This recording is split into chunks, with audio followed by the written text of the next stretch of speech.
منیب الرحمان صاحب کے الفاظ سنیے اور اس کے بعد اس کے اوپر مزید بات کرتے ہیں۔ اگر آرٹسٹ نعت خوانوں کو رات سنیے 10 بجے سے صبح 4 بجے تک بلا لیا جائے میدان میں تو سب جعلی عاشق ہوں گے۔ ان میں سے عشاء کی نماز کتنوں نے پڑھی ہوگی اور فجر کی نماز کتنوں نے پڑھی ہوگی؟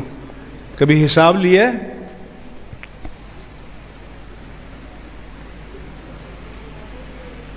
میں جلسے میں گیا، ایک بڑے خطیب یہ شعر پڑھ رہے تھے، عشق محمد پہ مسلم کا اجارہ نہیں، یہ ہندو کا شعر ہے۔ لوگ واہ واہ کر رہے تھے۔ ہماری عوام نے واہ واہی کرنی ہے۔ میں نے کہا بھئی آپ کیا پیغام دینا چاہتے ہیں؟ اس نے تو جیسے بھی کہا، جو بھی کہا، مسلمانوں کو انٹرٹین کرنے کے لیے کہا، لیکن جو اللہ کے حبیب پر ایمان نہ رکھتا ہو وہ عاشق ہو سکتا ہے؟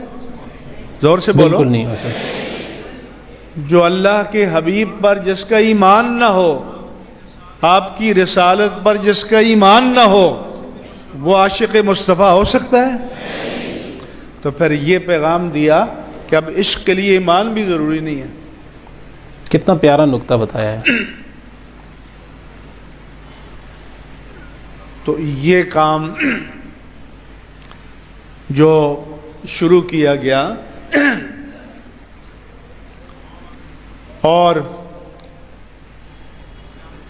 مجالس نعت کا سلسلہ تو پھیلا دیا گیا، لیکن اس قوم کو کون بتائے کہ ایک خوشگلو آرٹسٹ کو ایک ایک رات میں لاکھوں روپے دو،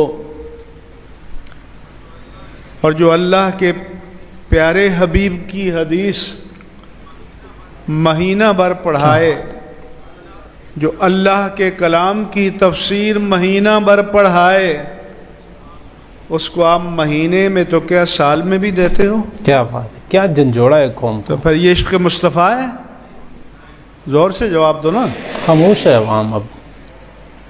تو یہ آپ لوگوں نے گزشتہ 20 سال میں کارنامہ انجام دیا ہے۔ اس لیے دوسروں کے ادارے دیکھو، ان کی تعداد دیکھو، پھر اپنا جائزہ لو۔ اسی طرح سے سنت کو محافل نے تباہ کر کے رکھ دیا ہے۔ ویسے اب کیا ہوا؟ شہرت اور نمود و نمائش کہ دین کی بنیاد پر اگر حملہ کرنا ہو تو حضور والا، اگر ہم سائنس یا ٹیکنالوجی سیکھنا چاہیں گے تو آگے کی طرف دیکھیں گے، اور دین جاننا چاہیں گے تو بولو پیچھے کی طرف، تو پیچھے رسول کی اللہ طرف صلی اللہ علیہ دیکھیں وسلم گے، کے دور کی طرف۔ جہاں سے دین چلا ہے۔ ہم نے بہت ہی کمال کے نقطے یہاں پہ بیان کیے ہیں۔ یہ بیسیکلی مفتی صاحب کا یا ہمارا کوئی اعتراض نہیں ہے۔ نعت خوان ایک بہت ہی مقدس اور بہت پیارا یہ ایک پیشہ ہے، اور یہ ایک ایسی ذمہ داری ہے جو رسول اللہ صلی اللہ علیہ وسلم کے پیارے صحابہ کرام کو یہ حضور صلی اللہ علیہ وسلم نے عطا فرمائی تھی۔ حضرت حسان ابن ثابت، حضرت عباس، حضرت عبداللہ ابن عباس جیسے مقدس اور بڑے جید قسم کے صحابہ کرام کو اللہ تعالیٰ نے یہ ذمہ داری عطا فرمائی تھی۔ رسول اللہ صلی اللہ علیہ وسلم کی شاعری لکھنا اور پڑھنا یہ کوئی مذاق نہیں ہے، یہ دو دھاری تلوار ہے۔ تھوڑا سا آگے جو کہ مقام گھٹانے کی کوشش کی تب بھی دائرہ اسلام سے گئے، اور اگر بہت بڑھانے کی کوشش کی، اتنا بڑھایا کہ نعوذ باللہ اللہ تک پہنچا دیا، پھر بھی دائرہ اسلام سے گئے۔ تو اس نعت خوانی کے بدلے میں اللہ تعالیٰ آپ کو اتنا انعام و اکرام دے گا کہ آپ سوچ بھی نہیں سکتے، لیکن آپ کا نقطہ نظر صرف اور صرف پیسہ، دولت، شہرت، ہوس اور صرف دکھلاوا نہیں ہونا چاہیے، بلکہ کچھ نعت خوانی ایسی بھی ہونی چاہیے کہ رسول پاک صلی اللہ علیہ وسلم بھی آپ کی ثنا خوانی کے اوپر خوش ہوں، اور ایسی ثنا خوانی ہونی چاہیے کہ آپ نعت پڑھ رہے ہوں، سننے والوں کے آنکھوں سے آنسو جاری ہو رہے ہوں اور وہ دعائیں دے رہے ہوں۔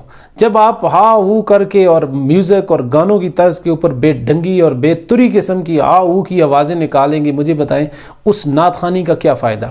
وہ سوائے وقت کا ضیاع، پیسے کے ضیاع کے سوا اور کچھ بھی نہیں ہے۔ اللہ تعالی عمل پیرا ہونے کی توفیق عطا فرمائے۔ کسی بھائی کی دل آزاری ہوئی ہو تو میں معذرت خواہ ہوں۔ السلام علیکم ورحمۃ اللہ وبرکاتہ۔